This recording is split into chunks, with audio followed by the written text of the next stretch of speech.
Hello everyone, welcome to my YouTube channel. आज हम लोग इस वीडियो में क्लास 10 साइंस का इम्पोर्टेंट ऑब्जेक्टिव क्वेश्चन को देखेंगे।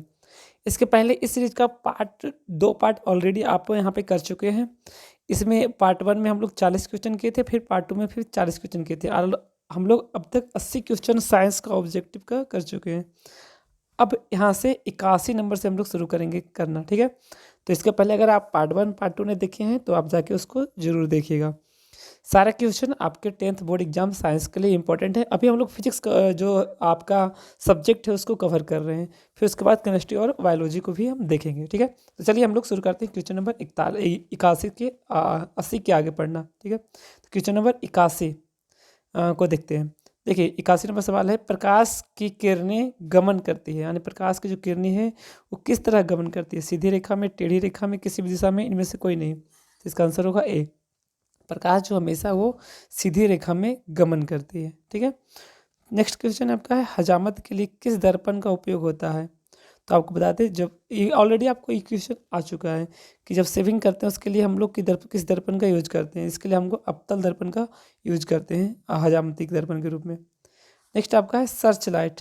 सर्च लाइट का परावर्तक सतह होता है। सर्च लाइट जो खंभे के रूप में यहाँ पे इस तरह से लगाया जाता है ताकि आसपास एरिया को आप देख सकते हैं, ठीक है। बॉर्डर एरिया में खासतौर पे लगाया जाता है। तो सर्च लाइट का परावर्तक सतह, जहाँ से प्रकाश किरण परावर्तक होती है, परावर्तन होता है, उसका सतह जो होता है वो किसका होता है, उत्तल, अवतल, समतल, इनमें से कोई नहीं, ठीक है। तो इसका आंसर होगा ऑप्शन बी, अवतल। सर्च लाइट का जो प्रवर्तक सतह होता है वो आपका अवतल होता है इस तरह से, ताकि वो प्रकाश किरण है वो आप यहाँ पे रिफ्लेक्ट होके, ठीक है, फैले नहीं, क्योंकि फैलेगा ज़्यादा दूर नहीं जाएगा, इस कारण से इसको अवतल बनाया जाता है। क्वेश्चन नंबर 84, निम्न में किसका उपयोग खाना बनाने वाले ईंधन में नहीं होता है। ऑप्शन है सीएनजी, एलपीजी, बायोगैस, कोयला। तो आपको बता दें यहाँ पे सीएनजी जो है इसका उपयोग आपको गाड़ी मोटर में आपको किया जाता है, ठीक है। एलपीजी भी खाना बनाने में करते हैं, बायोगैस और कोयला तीनों होता है। तो इसका आंसर हो जाएगा ए, सीएनजी, ठीक है। अब आपको क्या करना है, कमेंट सेक्शन में सीएनजी का फुल फॉर्म लिखना है, ठीक है। सीएनजी का फुल फॉर्म आप कमेंट सेक्शन में जाके जरूर लिखें। नेक्स्ट, डायनमो यांत्रिक ऊर्जा को किस ऊर्जा में परिवर्तित करती है। जो डायनमो है, ठीक है, यानी कि जनरेटर, वो यांत्रिक ऊर्जा को विद्युत ऊर्जा में कन्वर्ट करती है। तो इसका 85 का ऑप्शन बी हो जाएगा। नेक्स्ट आपका है 86, घरों में विद्युत से दुर्घटना किसके कारण होती है। घरों में जो इलेक्ट्रिसिटी होता है उससे जो दुर्घटना होती है किस कारण से होती है। विद्युत फ्यूज तार से, शॉर्ट सर्किट से, उच्च धारा प्रवाह से, इनमें से कोई नहीं। देखिए जो शॉर्ट सर्किट होता है इससे ही दुर्घटना होती है, जैसे आग लगती है, जो घटनाएं होती है वो शॉर्ट सर्किट से ही होती है। नेक्स्ट है आपका आँख व्यवहार होता है, मतलब जो आँख हमारी होती है वो किसकी तरह यूज होता है, किसकी तरह आप व्यवहार करते हो। तो अवतल दर्पण की तरह, उत्तल लेंस की तरह, समतल दर्पण की तरह, इनमें से कोई नहीं। तो इसका आंसर होगा उत्तल लेंस की तरह। जो आँख है वो हमारा उत्तल लेंस की तरह व्यवहार करता है, ठीक है। नेक्स्ट आपका है प्रकाश तरंग का उदाहरण है। देखिए प्रकाश एक प्रकार के तरंग है, सब लोग जानते हैं, वो किस तरह का तरंग है आपको बताना है। ये है ध्वनि तरंग, विद्युत चुम्बकीय तरंग, पराबैंगनी तरंग, इनमें से कोई नहीं। तो आपको बता दें प्रकाश एक तरह का विद्युत चुम्बकीय तरंग है, ठीक है, जिसमें विद्युत क्षेत्र और चुम्बकीय क्षेत्र एक साथ होता है, जो कि एक दूसरे के परपेंडिकुलर होते हैं। नेक्स्ट आपका है 89, एक उत्तल लेंस की फोकस दूरी 20 सेंटीमीटर, तो इसकी क्षमता क्या होगी। तो आपको बता दें कि जब सेंटीमीटर में होती है फोकस दूरी, तो क्षमता पी के लिए हम लोग फॉर्मूला यूज करते हैं 100/f, ठीक है। पी बराबर 100/f। तो आपका एफ कितना है 20, तो कितना होगा 100/20, कितना 5। 5 क्या, डायोप्टर, ठीक है। क्षमता का ऐसा मात्रा क्या होता है, डायोप्टर, 5 डायोप्टर। अब 5 डायोप्टर यहाँ प्लस होना चाहिए, क्योंकि अब उत्तल लेंस की फोकस दूरी क्या होती है, हमेशा पॉजिटिव होती है, इसलिए क्षमता भी क्या होगा, पॉजिटिव, प्लस 5 डायोप्टर होना चाहिए। क्या ऑप्शन में है, देखिए ऑप्शन 2 डायोप्टर, -2 डायोप्टर, -5 डायोप्टर। तो आंसर होगा इनमें से कोई नहीं, क्योंकि आंसर होगा 5 डायोप्टर, -5 डायोप्टर बिल्कुल भी नहीं होगा।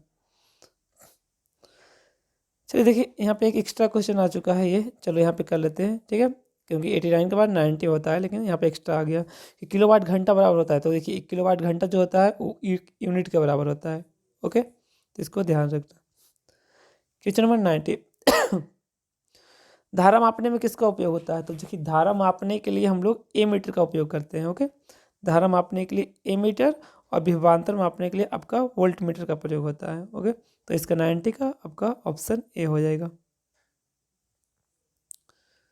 नेक्स्ट है कि निम्न में से कौन सा पदार्थ लेंस बनाने के लिए प्रयुक्त नहीं होता है? जल, कांच, प्लास्टिक, मिट्टी। देखिए यहाँ मिट्टी का कोई यूज नहीं होता है। लेंस बनाने के लिए मिट्टी का कोई भी यूज नहीं होता है। तो 90 का ऑप्शन डी यहाँ पे हो जाएगा। नेक्स्ट है आपका 92। एक अश्व शक्ति बराबर होता है, एक अश्व शक्ति यानी हॉर्स पावर, एक हॉर्स पावर जो है वो बराबर होता है 736 वाट, 746 वाट, 767 वाट, इनमें से कोई नहीं। तो आपको बता दें एक एचपी बराबर होता है 746 वाट। एक एचपी बराबर 746 वाट वहाँ पे होता है। ठीक है, नेक्स्ट है दंत विशेषज्ञ किस दर्पण का उपयोग मरीजों के दांतों को बड़ा प्रतिबिंब देखने के लिए करते हैं? ठीक है, तो इस ऑप्शन ए है आपका समतल दर्पण, अवतल दर्पण, उत्तल दर्पण, इनमें से कोई नहीं। तो आपको बता दें वहाँ पे यूज करते हैं अवतल दर्पण, ताकि मरीजों का दांत है वो उसका बड़ा प्रतिबिंब दिख सके। नेक्स्ट आपका कौन सा लेंस अपसारी लेंस भी कहलाता है? कौन सा लेंस जो है वो अपसारी लेंस कहलाता है? तो यहाँ पे देख लो, एक उत्तल लेंस लेते हैं और एक अवतल लेंस लेते हैं। अब ये जो प्रकाश किरण है वो क्या करती है? चारों तरफ फैला देती है। ठीक है, ये प्रकाश किरण को फैलाती है। अब ये जो भाई साहब है ये प्रकाश किरण को क्या करती है? एक बिंदु पे लाके मिला देती है। ठीक है, तो आप देखो ये फैला रही है मतलब अपसारी, अपसरित कर रही है, तो इसको बोलते हैं अपसारी। ये एक जगह भी मिला रही है तो ये क्या हो जाएगा? अभिसारी। चलो आप क्लियर कर चुके हो कि कौन सा अपसारी है कौन सा अभिसारी है। तो आप यहाँ पे अवतल जो देख रहे हैं वो है अपसारी, जबकि यहाँ पे जो उत्तल लेंस देख रहे हैं वो क्या हो जाएगा? अभिसारी। ठीक है, तो अब क्लियर हो जाएगा आपका कि कौन सा लेंस है जो अपसारी है। तो अपसारी में कौन सा लेंस हो जाएगा? अवतल लेंस। वही अगर अभिसारी होगा तो उत्तल लेंस हो जाएगा। चलते हैं नेक्स्ट क्वेश्चन की ओर। नेक्स्ट क्वेश्चन आपका है कि पुतली के साइज को कौन नियंत्रित करता है? पुतली के साइज को कौन नियंत्रित करता है? आपका है पश्चिमाभि, परितारिका, नेत्रलेंस, रेटिना। तो यहाँ पे इसका ऑप्शन ए है पश्चिमाभि। ठीक है, इसके साइज को नियंत्रित यही करता है। नेक्स्ट है किस दृष्टि दोष का अवतल उत्तल लेंस दोनों अवतल और उत्तल लेंस से बने यानी बाइफोकल लेंस द्विफोकसी लेंस के द्वारा संशोधित किया जा सकता है? निकट दृष्टि दोष, दीर्घ दृष्टि दोष, जरा दृष्टि दोष, मोतियाबिंद। तो अब देखिए इसमें आपका जो बाइफोकल लेंस होता है इस तरह से होता है, इसमें दो लेंस होता है, एक लगा होता है, एक अवतल लेंस होता है और एक उत्तल लेंस होता है लगा हुआ। ठीक है, तो अब ये किस दोष में इसका यूज करते हैं? तो निकट में तो नहीं करते, निकट में अवतल लेंस यूज करते हैं, जबकि दीर्घ दृष्टि में उत्तल लेंस यूज करते हैं। देखो ध्यान से, निकट में अवतल, दीर्घ दृष्टि में उत्तल। जो जरा दृष्टि दोष होता है, जो जरा दूरदर्शिता जिसको बोलते हैं, उसके लिए हम लोग बाइफोकल लेंस का प्रयोग करते हैं। तो इसका आंसर हो जाएगा ऑप्शन सी। आपको एक सवाल करना है कि जो द्विफोकसल लेंस यूज करते हैं उसमें एक तरफ ऊपर की ओर एक लेंस होता है, एक लेंस नीचे की होता है। आपको बताना है कि नीचे की ओर कौन सा लेंस होता है, अवतल या उत्तल, दो ऑप्शन है। ओके, तो चलिए कमेंट सेक्शन में इसका जवाब जरूर दीजिएगा। एक प्रयोग में अवतल दर्पण द्वारा बना प्रतिबिंब एक पर्दे पर प्राप्त किया जाता है। दर्पण से फोकस दूरी निर्धारित करने के लिए प्रयोगकर्ता को मापने की जरूरत है। देखो फोकस दूरी हमको चाहिए एफ दर्पण के लिए, तो क्या क्या चाहिए? दर्पण और पर्दे के बीच की दूरी, दर्पण और बीम के बीच की दूरी। देखिए दोनों एफ यूज करने जानने के लिए हमको यू और भी दोनों चाहिए। बिना यू भी के हम लोग एफ नहीं ज्ञात कर सकते हैं। तो भैया हमको ए भी चाहिए और बी भी चाहिए, तो इसके लिए हमारे पास ऑप्शन क्या है? सी। ठीक है, तो यहाँ पे ऑप्शन सी होगा दोनों। 97। नेक्स्ट है शब्दकोश के छोटे अक्षरों को पढ़ने के लिए लेंस का उपयोग करते हैं। 50 सेंटीमीटर फोकस दूरी का उत्तल लेंस, 50 सेंटीमीटर फोकस दूरी का अवतल लेंस, 5 सेंटीमीटर फोकस दूरी का उत्तल, 5 सेंटीमीटर फोकस दूरी का अवतल। तो यहाँ पे हम लोग 5 सेंटीमीटर फोकस दूरी का उत्तल लेंस का यूज करते हैं। ओके, नेक्स्ट है आपका निम्नलिखित में कौन विद्युत विभवांतर का मात्रक है? तो विभवांतर का मात्रक यहाँ पे वोल्ट है, ओम वोल्ट प्रति ओम कुलम सॉरी एम्पियर। तो इसका मात्रक होगा वोल्ट। विभव हो चाहे विभवांतर, याद रखना कि विभव का भी मात्रक वोल्ट होता है और विभवांतर के भी ऐसा ही मात्रक है वो वोल्ट होता है दोनों। ओके, ध्यान देखना। ठीक है, नेक्स्ट 100। पश्चिम की ओर प्रक्षेपित कोई धनावेशित कोई पॉजिटिव कण है जो कि पश्चिम की ओर प्रक्षेपित किया गया। ठीक है, अल्फा कण है किसी चुंबकीय क्षेत्र द्वारा उत्तर की ओर प्रक्षेपित होती है। ठीक है, जैसे ही चुंबकीय क्षेत्र जाता है वो उत्तर की ओर जाती है, तो चुंबकीय क्षेत्र की दिशा क्या होगी, तो इसका उल्टा आप देख लो, दक्षिण की ओर। ठीक है, इसका आंसर होगा दक्षिण की ओर। नेक्स्ट है आपका 101। तांबे के तार की एक आयताकार कुंडली किसी चुंबकीय क्षेत्र में घूर्णी करते हैं। मान लो एक चुंबकीय क्षेत्र है एक, ठीक है, यहाँ पे चुंबकीय क्षेत्र बन गया, आयताकार कुंडली है, चलो आयताकार कुंडली बन गई लगभग। गति कर रही है, एक कुंडली में प्रेरित विद्युत धारा की दिशा कितने परिवहन के पश्चात बदल जाएगी। देखो, इसमें मानो धारा ऊपर की ओर है, ठीक है, इधर धारा है मानो नीचे की ओर। तो जैसे ही ये घूम के ये वाला भाग यहाँ पे आएगा, ये वाला भाग यहाँ पे जैसे ही आएगा, यहाँ पर धारा फिर से ऊपर की हो जाएगी, और ये वाला भाग यहाँ जाएगा तो नीचे की ओर, यानी आधा जैसे ही घूमेगा, आधा घूमेगा, धारा चेंज हो जाएगा। ठीक है, तो इसका आंसर होगा आपका आधा, ऑप्शन सी। नेक्स्ट है, किसी विद्युत धारावाही सीधी लंबी परिनालिका के भीतर चुंबकीय क्षेत्र शून्य होती है, एक सिरे से ओर जाने पर घटता है, एक सिरे से जाने पर बढ़ता है, सभी बिंदुओं पर समान होता है। तो इसका आंसर होगा डी, सभी बिंदुओं पर समान होता है। ठीक है, नेक्स्ट है, सौर कुकर के लिए कौन सा दर्पण सर्वाधिक उपयुक्त होता है। सौर कुकर के लिए कौन सा दर्पण सर्वाधिक उपयोग होता है, समतल, उत्तल, अवतल, इनमें से कोई नहीं। तो इसका होता है अवतल दर्पण।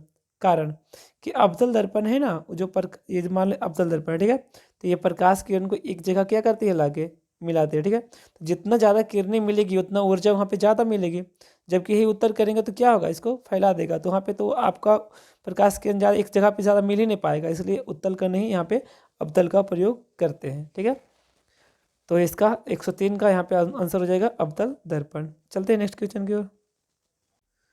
नेक्स्ट क्वेश्चन आपका है 104। गोलीय दर्पण के परावर्तन पृष्ठ की वृत्ताकार सीमा रेखा का व्यास कहलाता है। ठीक है, यहाँ पे देखना कहलाता है। मान लो एक गोली दर्पण है, यहाँ पे अवतल ही ले लेते हैं। ठीक है, ये वृत्ताकार सीमा रेखा मतलब ये रहा इसका, ये एरिया पूछ रहा है, वृत्ताकार जो सीमा रेखा ये एरिया, तो इसको क्या बोलते हैं, इसको बोलते हैं अपर्चर यानी कि द्वारक। ठीक है, इसको बोलते हैं क्या, तो जो दर्पण है उसका द्वारक बोलते हैं, अपर्चर। ठीक है, तो यहाँ पे देखिए ऑप्शन ए मुख्य फोकस, वक्रता त्रिज्या, प्रधानस, यहाँ पे होगा गोली दर्पण का द्वारक। ओके, नेक्स्ट है आपका, निम्नलिखित में कौन उत्तल दर्पण की फोकस दूरी है जिसकी वक्रता त्रिज्या 32 सेंटीमीटर है। देखिए यहाँ पे आर आपको देती है 32 सेंटीमीटर, तो आप जानते हैं जो फोकस दूरी होती है वक्रता त्रिज्या कितनी होती है, आधा। याद रखना, फोकस दूरी वक्रता त्रिज्या की आधी होती है। ओके, देखिए ऑप्शन 16 यहाँ पे दो है, एक प्लस एक माइनस, तो यहाँ पे पॉजिटिव होगा क्योंकि यहाँ पे देख रहे हैं त्रिज्या पॉजिटिव है, तो फोकस भी पॉजिटिव होगा। ऐसे भी उत्तल दर्पण की फोकस दूरी हमेशा धनात्मक होती है। यदि किसी बीम का प्रतिबिंब का आवर्धन ऋणात्मक है तो प्रतिबिंब की प्रकृति क्या होगी। देखो आवर्धन ऋणात्मक है किसका, यदि किसी बीम का प्रतिबिंब का आवर्धन है वो ऋणात्मक है तो उसका जो प्रतिबिंब है वो कैसा होगा, तो जब भी आवर्धन ऋणात्मक होगा तो प्रतिबिंब वास्तविक और उल्टा होगा। ठीक है, तो यहाँ पे ऑप्शन ए है आपका है वास्तविक और उल्टा। ओके, तो यहाँ पे देख लीजिए इसका ऑप्शन ए आंसर होगा वास्तविक और उल्टा। ओके, नेक्स्ट है 107 नंबर क्वेश्चन। नेत्र में प्रवेश करने वाले प्रकाश किरणों का अधिकांश अपवर्तन होता है। नेत्रोद अंतर पृष्ठ पर, अभिनेत्र के अंतर पृष्ठ पर, कॉर्निया के बाहरी पृष्ठ पर, इनमें से कोई नहीं। ठीक है, तो 107 का ऑप्शन होगा आपका सी, कॉर्निया के बाहरी पृष्ठ पर। नेक्स्ट है आपका, जब सूर्य का प्रकाश वायुमंडल से गुजरता है तो वायु का सूक्ष्म कण किस रंग का प्रकाश का अधिक प्रबलता से प्रकीर्णन करता है, लाल का, नारंगी का, हरा का, नीला का। तो यहाँ पे ऑप्शन होगा नीला, नीला का परावर्तन जो है वो प्रकीर्णन सबसे ज़्यादा होता है, तभी तो आकाश नीला दिखाई देता है। ठीक है, नेक्स्ट है कि भारत में उत्पादित प्रत्यावर्ती विद्युत धारा की आवृत्ति क्या होती है, 50 हर्ट्ज, 60 हर्ट्ज, 70 हर्ट्ज, 80 हर्ट्ज। तो आपको बताते हैं भारत में जो इलेक्ट्रिसिटी बनता है वो आपका होता है 50 हर्ट्ज 220 वोल्ट। याद रखना 50 हर्ट्ज 220 वोल्ट। आप जो भी इलेक्ट्रिक जो मशीन जो भी खरीदते हैं, बल्ब खरीदते हैं कुछ भी, ठीक है, तो वहाँ पे देखना आपको लिखा मिलेगा 50 हर्ट्ज। ओके, चलते हैं नेक्स्ट। आपका है कि किसी वोल्ट मीटर के स्केल पर 0 वोल्ट से 1 वोल्ट के बीच 20 विभवान है, तो वोल्ट मीटर अपना देखो 0 से 20 तक है, आपको विभाजित किया गया इस तरह से मान लो, तो एक जो छोटा होगा उसको कितना होगा, तो होगा 0.05, ठीक है। तो यहाँ पे देखिए ऑप्शन सी, आपका ऑप्शन बी है 0.05। नेक्स्ट आपका है, एक माइक्रो एम्पियर विद्युत धारा निम्नलिखित में कौन होगी। तो माइक्रो का मान होता है 10⁻⁻6 एम्पियर है, तो यहाँ पे लगा दो एम्पियर। तो आपको देखो 10⁻4 -5 -6 -7, तो ऑप्शन सी होगा -5, ठीक है। नेक्स्ट आपका, किसी क्षण चुंबक के अंदर चुंबकीय क्षेत्र रेखाओं की दिशा क्या होगी। अब मान लो ये क्षण चुंबक है, ठीक है, यह है यहाँ पे उत्तरी ध्रुव और यह है दक्षिणी ध्रुव, ओके। तो अब यहाँ से प्रकाश सॉरी, जो चुंबकीय क्षेत्र रेखा है वो यहाँ निकलती है, उत्तरी ध्रुव से निकलती है और दक्षिणी ध्रुव में प्रवेश करती है। तो चुंबक के बाहर उसकी दिशा होगी उत्तरी ध्रुव से दक्षिणी ध्रुव की ओर, लेकिन जब चुंबक के अंदर होगा तो उसकी दिशा हो जाएगी दक्षिणी ध्रुव से उत्तरी ध्रुव की ओर, ठीक है। तो चुंबक के अंदर पूछ रहा है, तो दक्षिणी ध्रुव से उत्तरी ध्रुव की ओर, देखो कहाँ पे है, दक्षिण ध्रुव से उत्तर ध्रुव की ओर, ओके। तो ऑप्शन बी। 113 यहीं पे देख लो, घरेलू विद्युत परिपथ में उदासीन तार का रंग क्या होता है। जो न्यूट्रल तार होता है, उदासीन तार, उसको हम लोग काला रंग से दिखाते हैं, ठीक है। लाल, हरा और काला और पीला, तो इसमें हो जाएगा कौन सा आंसर, काला। अगला है, किस युक्ति में विभव वलय दिक् परिवर्तन का कार्य करता है। जो विभव वलय होता है वो रिंग जो होता है वो आपका मोटर में होता है, ठीक है। तो यहाँ पे ऑप्शन बी हो जाएगा विद्युत मोटर। ऑप्शन में है जनित्र, जनरेटर, मोटर और गैल्वेनोमीटर, वोल्ट मीटर, तो आपका ऑप्शन बी हो जाएगा आपका विद्युत मोटर। आपका है कि नेक्स्ट, जल विद्युत संयंत्र किस ऊर्जा को विद्युत ऊर्जा में रूपांतरित करता है, ओके। 115 है कि जल विद्युत संयंत्र किस ऊर्जा को विद्युत ऊर्जा में रूपांतरित करता है। तापीय ऊर्जा, बिल्कुल नहीं, वहाँ पर तापीय कोई जरूरत नहीं। नाभिकीय ऊर्जा की भी वहाँ पर जरूरत ही नहीं है। सौर ऊर्जा, क्या जल में कहाँ सौर ऊर्जा होगा। तो आपको स्थितिज ऊर्जा, पोटेंशियल एनर्जी है, उसी को कन्वर्ट करती है इलेक्ट्रिसिटी एनर्जी में, ठीक है। तो ऑप्शन डी यहाँ पे हो जाएगा स्थितिज ऊर्जा, ओके। चलते हैं नेक्स्ट क्वेश्चन की ओर।